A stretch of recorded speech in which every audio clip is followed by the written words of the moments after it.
आप एवं आपका प्यारा परिवार स्वस्थ, सुरक्षित, सुखी एवं समृद्ध रहे, यही प्रार्थना के साथ पिछली बार हम प्रवचनों में सुन रहे थे कि वस्त्र हमारे जीवन में सफलता में क्या भाग रखता है, उसका महत्व क्या है। आजकल वस्त्र की कोई मर्यादा नहीं रही, व्यक्ति अपने मन माने वस्त्र पहनता है। कई लोग तो रात में सोने के लिए बरमूडा यूज करते हैं, बूढ़े भी, जो बूढ़े से बूढ़े हैं वो भी बरमूडा पहन के घूमते हैं। ये सब सोचते नहीं हैं कि मेरे जीवन में मेरी क्रिया का क्या असर आने वाला है। मैं जो भी क्रिया करता हूँ दुनिया को देख के करूँगा तो जो दुनिया भुगतेगी वो मुझे भी भुगतना पड़ेगा। ये सोच किसी में नहीं है। वो खाली दुनिया का देखा देखी करते हैं। दुनिया सब औरतें, सब आधी औरतें पैंट पहन रही है, जीन्स पैंट, तो आज तक जो साड़ी पहनती थी उसके मन में भी आवे कि जीन्स पैंट पहन लो, वो भी जीन्स पैंट पहन के घूम रही है कि नहीं भाई, बताओ? घूम रही है। अब घूम रही है तो उसका क्या असर आता है, मैं ये बताने के लिए एक दृष्टांत तो पिछले प्रवचनों में बता रहा था। आप अच्छे से ये सुनेंगे तो समझ पड़ेगा आपको कि वस्त्र क्या मायना रखता है। दुर्योधन मन में सोचते हैं कि मुझे विजय का आशीर्वाद चाहिए। कृष्ण तो पांडवों की तरफ हैं और बड़ी अक्षौहिणी सेना उन्होंने मेरी तरफ दे दी, लेकिन कितनी भी बड़ी सेना हो कृष्ण का मुकाबला नहीं है। एक कृष्ण, दुनिया की सभी सेना, दोनों एक पलड़े में रखो भाई, कौन सा भारी है?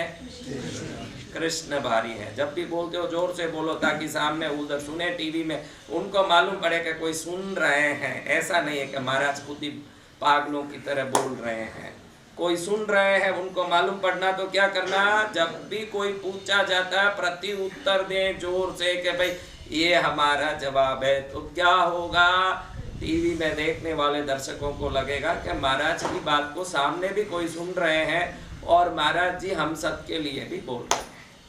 तो मेरे भाई, दुर्योधन अपनी माँ के पास जाते हैं और कहते हैं कि माँ मुझे विजय का आशीर्वाद दो। कौन माँ होगी जो अपने बेटा का विजय नहीं चाहती होगी? बताओ भाई, मेरे बेटे की विजय नहीं चाहती हूँ, ऐसी कोई माँ है? नहीं। राक्षसी हो तो अपने बेटे की विजय चाहेगी। पशु पक्षी अपने बच्चों पर ममता लुटाते हैं। कोई दुनिया का प्राणी नहीं होगा जो अपने बच्चे का हित नहीं चाहते हो। वो बोले कांदारी की क्या बात, इस संसार में हिडुम्बा हुई। हिडुम्बा कौन हुई? कौन है हिडुम्बा? घटोत्कच की माँ, भीम की पत्नी। वो भी देखो कैसे मन में सोचती है कि मेरा घटोत्कच सर्वोत्तम बने। आज देखो तो दुनिया में सर्वोत्तम माया जाली शक्ति का कोई व्यक्ति माने जाते हैं तो घटोत्कच माने जाते हैं। उनके पास जितनी माया जाली शक्ति थी, वो शक्तियां एक से एक अद्वितीय थी। उन्होंने युद्ध में उस सब का प्रयोग किया। महाभारत के कुरुक्षेत्र युद्ध में कोई अस्त्र से लड़ रहा था, कोई शस्त्र से लड़ रहा था, और घटोत्कच अपनी मायावी शक्ति से लड़ रहे थे लोगों के साथ। ध्यान रखना, आपके पास कभी उपकरण काम ना आए, आपके पास रहे हुए वस्तु काम नहीं आएंगे, उस समय शक्ति काम आती है। और जिसके पास शक्ति होगी उसको संसार की किसी वस्तु की जरूरत नहीं, वो वस्तुएं भी शक्ति से प्रकट हो जाती है। पहले क्या चाहिए? और शक्ति भक्ति से मिलती है। किससे मिलती है? शक्ति की माँ भक्ति है। शक्ति की माँ क्या है? भक्ति की माँ क्रिया है। कौन है? क्रिया। क्रिया का पोता है शक्ति, क्रिया की बेटी है भक्ति, और क्रिया की भी माँ है श्रद्धा। क्रिया की माँ कौन है? श्रद्धा। अगर श्रद्धा नहीं होगी तो क्रिया करोगे नहीं। कई लोग, औरतें तो खास करके मेरे पास आके बोलती है कभी कभी कि आजकल मेरे पूजा में मन नहीं लगती। कई ऐसा हो जाता है, रोज पूजा करने वालों को कभी कभी कई महीने पूजा छूट जाती है। आपका अनुभव होगा, रोटी नहीं छूटे। क्या नहीं छूटे? रोटी। क्यों नहीं छूटे रोटी? और पूजा कैसे छूट गई? क्योंकि रोटी बगैर मैं जीऊंगा नहीं, दिमाग में ये घुसा हुआ है। पूजा बगैर जी सकता हूँ, ये दिमाग में घुसा है। जिस दिन मैं पूजा बगैर जी नहीं पाऊंगा, ये आ गया, उसी दिन पूजा अपने आप चलने लगेगी। मेरा जीवन है ये। क्या आना चाहिए? ये मेरी जिंदगी है। किस कौन? पूजा। हाँ, पूजा, भक्ति, क्रिया, आराधना, साधना को कहना तो मेरी जिंदगी है। क्या है? हाँ, ईश्वर अपनी जिंदगी बना लो, ईश्वर को अपनी जिंदगी बना लोगे तो वो जिंदगी को सजाने के लिए संसार के चरण में गुलाम नहीं बनना पड़ेगा।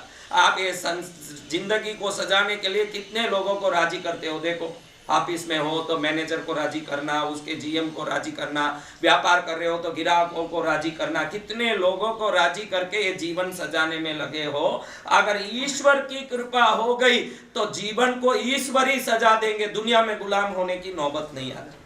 क्या नहीं आती? अगर दुनिया में नौबत आ रही है गुलाम होने की तो समझना कि आपने बराबर चरण नहीं पकड़ा। क्या नहीं पकड़ा? चरण। आप सोचो कि आप हल्दी के बोरे में हाथ डाल रहे हो, किसी घर में कोई पत्नी ने बोला हल्दी चाहिए तो आप बोरे में हाथ डाल के हल्दी उठा के दिए, हल्दी का डब्बा ही भरेगा कि हाथ भी पीला होगा? कोयले में हाथ डाला, पत्नी ने बोला कि थोड़ा कोयला दे दो, आज बाटी बनाऊंगी, कोयला निकाल के उसके लिए दिया। भाई कोयला निकालने उसका सामर्थ्य नहीं था, वो कहीं पड़ा था, पुरुष ही कर सकता है वो काम, इसलिए पत्नी ने कहा थोड़ा आप निकाल दो, मेरे से हो नहीं रहा। कोयला निकाल के दिया, पत्नी के चूल्हे में कोयले भर गए। आप क्या हाथ भी काले हुए कि खाली चूल्हा ही कोयले से भरा? समझ लो, आज अच्छी बात आप लोग कहते हो, बड़े सुंदर बात तुमने कही कि कोयले से भी हाथ काला हो जाता है। वो कोयला किलो कितना, 10 रुपया 20 रुपए का होगा। 10-20 रुपए का कोयला भी जो हाथ लगाता है उसको अपने गुणों से भर देता है। तो इतने दिनों से भक्ति कर रहे हो, अभी भी प्रभु के गुणों से भरे नहीं हो तो कहीं ना कहीं खोट है, हाथ बराबर नहीं डाला, कोई ना कोई खोट है कि अभी तक। आज देखो हल्दी कितने रुपए किलो की है मेरे महाराज? हल्दी 30 रुपया 20 रुपया 25 रुपया। भाव तो मैं नहीं, हम तो साधु संसार छोड़ दिया, हल्दी का भाव क्या जाने महाराज, आप जानते होंगे। लेकिन मैं निश्चित कहता हूं कि वो 30-50 की हल्दी आपका हाथ पीला कर देती है। तो जिंदगी भर प्रभु के चरण रगड़ते रहे, अभी तक वो चरणों का प्यार क्यों नहीं मिल पा रहा है? कहाँ कमी है? वो देखना ही प्रवचन का मकसद है। मकसद क्या है? अब ये प्रवचन सुन लोगे तो फिर देखोगे कि एक बार हल्दी में हाथ डाला, हाथ क्या हो गया महाराज? कोयले में हाथ डाला, हाथ क्या हो गया महाराज? और प्रभु के चरण में हाथ डाल दिया महाराज, हाथ पूरा आशीर्वाद रूपी कृपा से भर जाएगा। ये ईश्वर की कृपा प्राप्ति है। क्या है? ईश्वर की कृपा। वो कैसे होगा यही अभी देखना। किस किस को जानना है कि मुझे कृपा कैसे मिलेगी? किस किस को जानना है क्या मुझे कैसे मिलेगी कृपा? मथुरा से आए हैं। कहाँ आए हैं? मथुरापति बांके बिहारी स्वयं विराजमान हैं। वहां से ये क्या क्यों आए? बांके बिहारी कहते हैं मैं तेरे पास बैठने से कुछ नहीं होगा, मेरा चरण कैसे पकड़ना, पहले कृष्णगिरी जाके महाराज से समझ के मेरे पास आ, फिर तेरा मथुरा में जन्मना सार्थक हो जाएगा। इस बच्चे को मथुरा से भेज दिया महाराज। कहाँ से आया बेटा? मथुरा से। हाँ, क्यों? मथुरा में बांके बिहारी नहीं है, ईश्वर सर्वत्र है। मथुरा में ही क्यों? वृंदावन में क्यों? कन्याकुमारी में क्यों?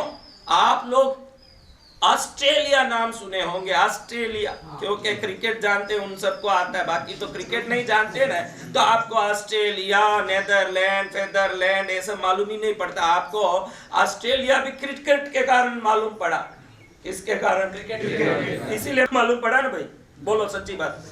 न्यूजीलैंड कैसे मालूम पड़ा बताओ तुमको? देश तो 100-200 है दुनिया में, तुमको कौन से देश याद हैं? जो क्रिकेट खेलते हैं वो देश सब याद है। न्यूजीलैंड क्यों याद आया महाराज? वेस्ट इंडीज क्यों याद आया महाराज? क्रिकेट से याद आ गया। तो जाने दो, क्रिकेट को धन्यवाद बोलो कि उसके कारण हमें कुछ देशों के बारे में, दुनिया के बारे में समझ आया। आपको मैं बता दूं कि सनातन धर्म की शक्ति इस संपूर्ण ब्रह्मांड में है।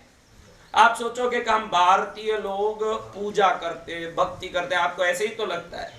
आज थाईलैंड में हो, वियतनाम में हो, अफ्रीका में हो, जहां भी खुदाई हो रही है शिवलिंग निकल रहा है, वहां से ध्यान रखना। जहां भी खुदाई हो रही है कोई ना कोई प्रतिमा निकल रही है। आपको बता दूं कितनी ऐसे देश हैं जहां पर हमारे भारतीय धर्मों की आज भी वहां अवशेष और चिन्ह मिलते हैं। उन चिन्हों के बारे में समझने से पहले आपको पहले बताऊंगा कि कांधारी ने अपने बेटे को क्या कहा। कांधारी मन में सोचती है कि मेरे पति को आंख नहीं दिखता, किसको? मैंने बहनों को भी पूछा, बहनों आपका पति भी कोई कोई ऐसा होता है जिसको थोड़ा आंख कमजोर होता है, दिखता कम है, अगर ऐसा है तो तुम क्या पट्टी बांध लेती हो? तेरे तुझे नहीं दिखे तो बैठे रहे, मैं अच्छे से देखूंगी। तुझे नहीं दिखे दे, जाने दे, मैं तो घूर घूर के देखूंगी। ये सतियां है कलयुग की। कहाँ की सतियां है? कलयुग। हाँ, ये कलयुग की सतियां। लेकिन कांधारी क्या कर दी, शादी से पहले, आजकल शादियां भी अलग टाइप की होती है। आजकल इसका शादी हो गया बेटा, नहीं शादी हो कि नहीं, माँ बाप बोल दे कि इस लड़की को शादी करना, तुरंत करने वाला नहीं है। तुरंत क्या बोलेगा, उसको दिखाओ, देखूंगा। दिखा दिए तो भी राजी नहीं है, बात कराओ उससे, मिलाओ, देखेगा, रंग तंग देखेगा। अब आप बताओ, ये जो माताएं, पुरानी माताएं जितनी भी बैठी है, इनको कोई पति दिखाए गए पुराने? क्या माँ बाप ने जिसको बोला उससे किया? माँ बाप से बोला उससे किया। और आज अशोका होटल में, ताज होटल में, ताज होटल में, अशोका होटल में पहले मिलाया जाता है। कोई ना कोई छोटे मोटे होटल में लड़का आता है, लड़की आती है, दो परिवार वाले, दो एक जन आते हैं, अलग से रूम में बैठाते हैं। मिलने के बाद वो पूछता है कि मेरे को काला रंग पसंद है, तुझे कौन सा रंग पसंद है? मुझे शाहरुख खान पसंद है, तुझे कौन पसंद है? मेरे को ये खाना पसंद है, तुझे कौन पसंद है? ये सब बात कर लेते हैं। तू मुझे पसंद है या नहीं, ये बात छोड़ देते हैं, बाकी सब पसंद आ जाता है। इसलिए 3-4 महीने में डाइवर्स भी हो जाता है। क्या होता है? ये जिनको दिखाया ही नहीं गया पति, वो आज तक सुखी जीवन जी रहे हैं कि जिनको दिखा दिखा के मीटिंग, सेटिंग और फिटिंग करते हैं, उनका जीवन में सुख के देखो। पहले तो मीटिंग कराते हैं, फिर दोनों बात करके कुछ सेटिंग करते हैं, फिर दोनों का फिटिंग होता है। ये जो मीटिंग करके, सेटिंग करके फिर फिटिंग हो रहा है, इनका कटिंग भी जल्दी हो रहा है। क्या हो रहा है? मीटिंग हो रही है, बाद में मीटिंग के बाद दोनों सेटिंग करते हैं। आजकल सगाई होने के बाद दोनों खूब फोनों में बात करते हैं। इतना फोन के पहले ही पूरा कचरा निकाल देते हैं। शादी होने तक तो पेट ही भर जाता है, शादी होने के बाद पीयर भी पहुंच जाती है वापस। उस जमाने में सती उसको कहा जाता था जो ईश्वर पर विश्वास रखती थी। वो सती इसलिए नहीं है कि पति परायणा है, वो पति परायणा मात्र नहीं है, ईश्वर पर विश्वास है कि मुझे प्रभु जो भी पति देगा, उससे जो भी सुख या दुख देगा, उसमें ईश्वर का कोई कृपा या कोई प्रकार का विधि है। वो ये मानते थे, ये ईश्वर की कृपा है, ये मिला तो ईश्वर की कृपा। आप 1000 ढूंढो भाई, आप सबको पूछता हूं जो शादीशुदा है, आप 1000 मन में कल्पना करके रखे थे, कल्पना वाला ही पति कितने लोगों को मिले भाई बताओ? वो कहां से आया? जो मिला उसको पकड़ के बैठना पड़ा। जब जो मिला उसी को पकड़ना है, फिर कृपा ईश्वर की मान के ही चलनी चाहिए कि इसमें कुछ ईश्वर की लीला है। कांधारी ने मन में सोचा कि मेरा पति का आंख दिखता नहीं है, वो नेत्रहीन है, तो मैं क्यों देखूं महाराज? तब से उसने पट्टी बांध दिया। आप ध्यान रखिएगा, शास्त्रों में कहा है कि मौन की शक्ति अनंत है। क्यों अनंत है मौन की शक्ति महाराज? मौन की शक्ति इसलिए अनंत है कि जो इंद्रिय निरंतर काम करना चाहिए उसको काम से रोकोगे तो वो इंद्रिय काम नहीं करने के कारण शक्ति का संचय करता है। और जहां शक्ति का संचय होगा वहां सिद्धि का प्राकट्य होगा। समझ रहे हो? जहां शक्ति संचित हो जाए वहां सिद्धि प्रकट हो जाए। इसलिए व्रत करते हैं। हरदम पेट क्या करता है? खाना मांगता है, कुछ डालो। तो व्रत क्यों कर रहे हैं महाराज? जैन लोग पर्युषण में निरंतर व्रत करते हैं। सनातन धर्म के लोग शिवरात्रि में, नवरात्रि में, विभिन्न शुभ दिनों में व्रत करते हैं। व्रत क्यों करना महाराज? कांधारी ने आंख को पट्टी बांधा। कांधार देश की बेटी होने से उसका नाम क्या हो गया? हाँ, पांचाल देश की बेटी होने से द्रौपदी का क्या नाम हो गया? हाँ, देश पर नाम होता था, देश प्रेम इतना होता था। आज इस देश में कई नालायक इस देश में ही रहते हैं, और नालायक इसी देश में खाए पिए पड़े हैं, वंदे मातरम बोलने से उनको एतराज है। आपको मैं पूछना चाहता हूं कि आप अपने परिवार को प्यार करते हो, अपने रिश्तों को प्यार करते हो, बच्चों को प्यार करते हो, तो जो ये देश को भी साथ में प्यार करोगे, तो जिस परिवार को इस देश ने जन्मने रहने स्थान दिया, उस देश का खाली वंदे मातरम बोल के भी उपकार चुका दोगे, तो इस देश में रहने के लिए कोई पासपोर्ट आधार कार्ड वो तो सरकार देता है। आपकी देशभक्ति आपको ईश्वर की कृपा भी देती है। जिस पर देश की भक्ति होगी उसी को प्रभु भक्ति भी होगी। देश की भक्ति नहीं है वो नास्तिक है, वो प्रभु को भी भक्ति नहीं कर सकता। देशभक्ति होना जरूरी है। क्या बोलना चाहिए सबको? कितनी आवाज में बोलना चाहिए? हाँ, वो आवाज आनी चाहिए, मातरम। देखो सभी ग्रहों को देखो, मेरा प्रवचन कहां से निकला कहां जा रहा, कुछ गड़बड़ हुआ, लेकिन फिर भी सुन लो। देखो चंद्र, सूर्य, मंगल, बुध, गुरु, शुक्र, शनि, राहु, केतु, इन सबको हम ग्रह मानते हैं कि नहीं मेरे भाई? मानते हैं। ग्रह मानते हैं? मानते हैं। हाँ? मानते हैं। एक चीज आज खास सूक्ष्म बात सुन लो, कभी नहीं सुना होगा जीवन में, आज सुनोगे मेरे तरफ से। आप ये बात सुन लो कि आप सूर्य को पुरुष मानते हो, वो ये ग्रह है। चंद्र को पुरुष मानते हो, वो ये ग्रह ही है। मंगल को पुरुष मानते हो, वो ये ग्रह ही है। बुध को पुरुष मानते हो, वो ये ग्रह। गुरु ये ग्रह जो पुरुष है। शुक्र ये ग्रह पुरुष है। शनि ये ग्रह पुरुष है। पृथ्वी ये ग्रह स्त्री है। आपने कभी सोचा पृथ्वी माता बोलते हो कि चंद्र की तरह पृथ्वी पुरुष बोलते हो? कभी ये सोचा? क्योंकि हम दूर से जिन जिन को देखते हैं उनको पिता मान सकते हैं, लेकिन जिनके पेट में बैठे वो पिता नहीं हो सकती, वो माँ हो सकती है। इसलिए सभी ग्रहों को पुरुष मानने के बाद हम दुनिया में जितने ग्रह हैं सबको पुरुष मानते हैं कि नहीं? कितने ग्रह दुनिया में? अभी सैटेलाइट में नए नए ग्रह उत्पन्न हुए। अमेरिका के नासा ने उसको नाम रखा है MT342, MT560, नए नए नंबर नाम रखे जाते हैं। लेकिन आप एक ही ग्रह को ब्रह्मांड में कहते हैं कि इसी ब्रह्मांड के इस मिल्की वे गैलेक्सी है, इस मिल्की वे गैलेक्सी में 120 सूर्य है। एक सूर्य को तो भी स्त्री बोलते हैं क्या? सूर्य बोलते हैं कि सूर्या देवी बोलते हैं? कोई बोले कि सूर्या देवी है? कितनी औरतों का नाम चंद्रा होता है? औरतों का नाम सुना ना, चंद्रा। लेकिन ग्रह को कभी चंद्रा देवी बोला है? सब ग्रह पुरुष है। लेकिन हम इस पृथ्वी माँ के पेट में बैठे हैं। माँ ही वो हो सकती है जो बच्चे लात भी मारे, पेशाब भी करें, पुरुष सहन नहीं करेगा। कितने पुरुष मैंने देखा है, बच्चा खेले कूदे, जैसे ही पेशाब करने लगे माँ को पकड़ा दें, पत्नी को पकड़ा दें। थोड़ा टट्टी पेशाब करने लगे, अरे ये टट्टी जा रहा, तू पकड़। हाथ पकड़ने तैयार नहीं है।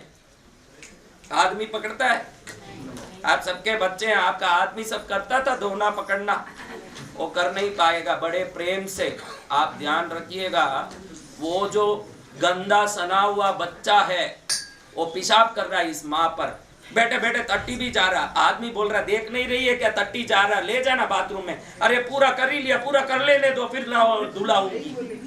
हाँ, वो प्रेम किसमें? हम इसी पृथ्वी माँ पर पेशाब करते हैं, इसी पृथ्वी माँ पर मल विसर्जित करते हैं। इस माँ ने आज तक नहीं कहा कि भाई तू ये काम करने लायक नहीं, मेरे ऊपर करना नहीं। फिर हम क्या करते? अंतरिक्ष में जाके करते।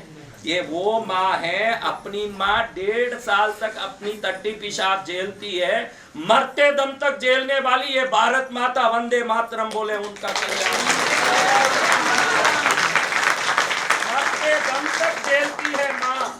कब तक झेलेगी? मरते दम तक अपनी माँ झेलेगी। अभी देखो ये उम्र हो गया, जवान हो गया, अब जाके माँ तेरे गोद में टट्टी जाऊंगी, ले अबे तेरे गोद में टट्टी जाऊंगा, ले दो ठोक। अभी बड़ा हुआ, नालायक, पागल हो रहा है, जाओ बाथरूम में जाओ।